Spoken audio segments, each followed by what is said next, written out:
Russia Ukraine యుద్ధం ముగింపుపై ప్రపంచ దేశాల మధ్య దౌత్య చర్చలు కీలక దశకు చేరుకున్న తరుణంలో రష్యా అధ్యక్షుడు వ్లాదిమిర్ పుతిన్ EU సభ్య దేశాలపై అత్యంత తీవ్రమైన సంచలనాత్మక వ్యాఖ్యలు చేశారు. దాదాపు 4 ఏళ్లుగా సాగుతున్న ఈ యుద్ధానికి ఇకనైనా ముగింపు పలకాలని తాము కోరుకుంటుంటే యూరోపియన్ యూనియన్ దేశాలే అడ్డు తగులుతున్నాయని పుతిన్ ఆరోపించారు. మంగళవారం రోజున అమెరికా అధ్యక్షుడు ట్రంప్ అల్లుడు జెరెడ్ కుష్నర్, ఆ దేశ ప్రత్యేక రాయబారి స్టీవ్ విట్కాఫ్ల ప్రతినిధి బృందం రష్యా అధ్యక్ష భవనం క్రెమ్లిన్ లో పుతిన్ తో భేటీ అయిన తర్వాత ఆయన ఈ కీలక వ్యాఖ్యలు చేశారు.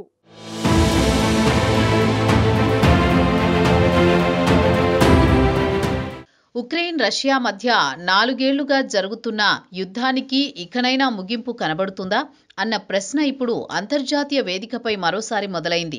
రష్యా అధ్యక్షుడు వ్లాదిమిర్ పుతిన్ మంగళవారం చేసిన వ్యాఖ్యలు ఇప్పుడు చర్చనీయాంశంగా మారాయి. అమెరికా అధ్యక్షుడు ట్రంప్ అల్లుడు జెరెడ్ కుష్నర్, ఆ దేశ ప్రత్యేక రాయబారి స్టీవ్ విట్కాఫ్ల ప్రతినిధి బృందం రష్యా అధ్యక్ష భవనం క్రెమ్లిన్లో పుతిన్తో భేటీ అయ్యింది. ఈ సమావేశం పూర్తయిన తర్వాత పుతిన్ కీలక వ్యాఖ్యలు చేశారు.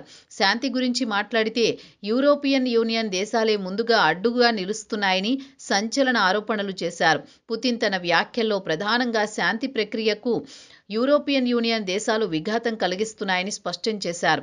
శాంతి ఒప్పందం విషయంలో ట్రంప్నకు యూరోపియన్ యూనియన్ దేశాలకు మధ్య సఖ్యత లేదనుకుంటా అని ఆయన ఆరోపించారు. EU దేశాలకు ఉక్రెయిన్లో శాంతి కపోతాలు ఎగరడం అస్సలు ఇష్టం లేదనేలా ఆయన పరోక్షంగా అభిప్రాయపడ్డారు. ఈ దేశాలే శాంతి చర్చలను నిలిపివేస్తున్నాయని, చర్చలకు ఆటంకం కలిగిస్తున్నాయని పుతిన్ స్పష్టంగా ఆరోపించారు.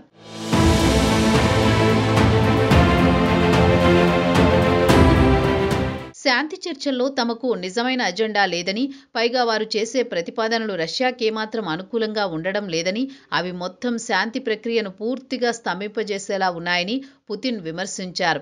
ఈ మొత్తం ప్రక్రియను నిలిపివేయడమే EU దేశాల యొక్క అంతిమ లక్ష్యమై ఉండవచ్చని ఆయన అనుమానం వ్యక్తం చేశారు. EU దేశాల వైఖరిపై తీవ్ర అసంతృప్తి వ్యక్తం చేసిన పుతిన్ అదే సమయంలో ఒక గట్టి హెచ్చరిక కూడా జారీ చేశారు. నిజానికి యూరోపియన్ యూనియన్ దేశాలతో యుద్ధానికి దిగడం నాకేమాత్రం ఇష్టం లేదు అని ఆయన చెబుతూనే, కానీ వాళ్ళు యుద్ధానికే మొగ్గు చూపితే రణరంగంలోకి దూకేందుకు నేను సిద్ధంగా ఉన్నా అని స్పష్టం చేశారు. ఈ వ్యాఖ్యలు అంతర్జాతీయంగా, ముఖ్యంగా నాటో కూటమి దేశాల మధ్య తీవ్ర ఉద్రిక్తతకు దారితీసే అవకాశం ఉంది. శాంతికి తాము సిద్ధంగా ఉన్నామని చెబుతూనే యూరోప్ దేశాలు బలవంతంగా యుద్ధాన్ని కొనసాగించాలని చూస్తే దానికి రష్యా కూడా గట్టిగా బదులు ఇస్తుందనే సంకేతాన్ని పుతిన్ పంపారు. యూరోపియన్ యూనియన్ దేశాలకు స్పష్టమైన శాంతి ఎజెండా లేదు అని, వారి తీరు చూస్తుంటే వారు యుద్ధానికే మొగ్గు చూపుతున్నట్లు కనిపిస్తోందని ఆయన తీవ్రంగా విమర్శించారు.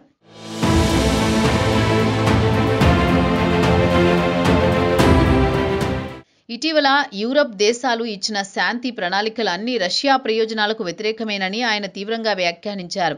అవి శాంతి ప్రక్రియను వేగవంతం చేయడానికే కాదు, పూర్తిగా స్తంభింపజేయడానికే రూపొందించినట్లుగా ఉన్నాయని అన్నారు. EU దేశాల లక్ష్యం శాంతి కాదు, యుద్ధం కొనసాగడమే అన్న సందేశాన్ని పుతిన్ పరోక్షంగా ఇచ్చారు. ఇదిలా ఉంటే మరోవైపు అమెరికాతో మాత్రం చర్చలు కొనసాగుతున్నాయి. ట్రంప్ పీస్ ప్లాన్పై అమెరికా బృందం మాస్కోకి రావడం, పుతిన్తో ప్రత్యక్షంగా మాట్లాడడం EU వల్ల కుదరకపోయినా అమెరికా దారిలో ఏదో పురోగతి కనిపిస్తోందని సూచిస్తున్నాయి. కుష్నర్, విట్కాఫ్లతో జరిగిన కీలక మీటింగ్లో పుతిన్ శాంతి కావాలంటే నిజాయితీ కావాలి, రాజకీయ ప్రయోజనాలు కాదు అని స్పష్టం చేశారు. యుద్ధం జరుగుతున్నప్పుడు దేశాలు ఆయుధాలు పంపడం, ఫండింగ్ పెంచడం, సైనిక సలహాలివ్వడం ఇవన్నీ యుద్ధాన్ని ముగించడానికా లేక కొనసాగించడానికా అనే ప్రశ్నను పుతిన్ లేవనెత్తారు.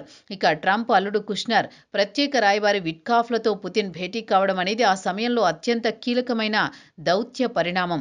అమెరికా అధ్యక్ష ఎన్నికలకు ముందు ట్రంప్ తన ప్రతినిధులను రష్యాకు పంపి ఉక్రెయిన్ సంక్షోభాన్ని పరిష్కరించేందుకు చొరవ తీసుకోవడం, ఆ వెంటనే పుతిన్ యూరోపియన్ యూనియన్ దేశాలపై ఇంత తీవ్రంగా వ్యాఖ్యానించడం అమెరికా, యూరప్ మధ్య ఈ శాంతి ఒప్పందాల విషయంలో అంతర్గత విభేదాలు ఉన్నాయనే విషయాన్ని స్పష్టం చేస్తోంది.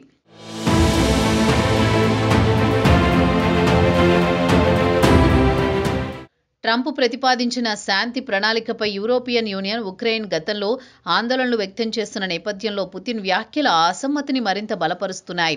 మొత్తానికి 4 ఏళ్ల యుద్ధాన్ని ముగించడానికి రష్యా సిద్ధంగా ఉన్నప్పటికీ యూరోపియన్ యూనియన్ దేశాల వైఖరి ఈ ప్రక్రియను జాప్యం చేస్తోందనేది పుతిన్ ప్రధాన వాదనగా కనిపిస్తోంది. ఈ పరిణామాలు యుద్ధ ముగింపు దిశగా ఎలాంటి మలుపులు తీసుకుంటాయో వేచి చూడాలి.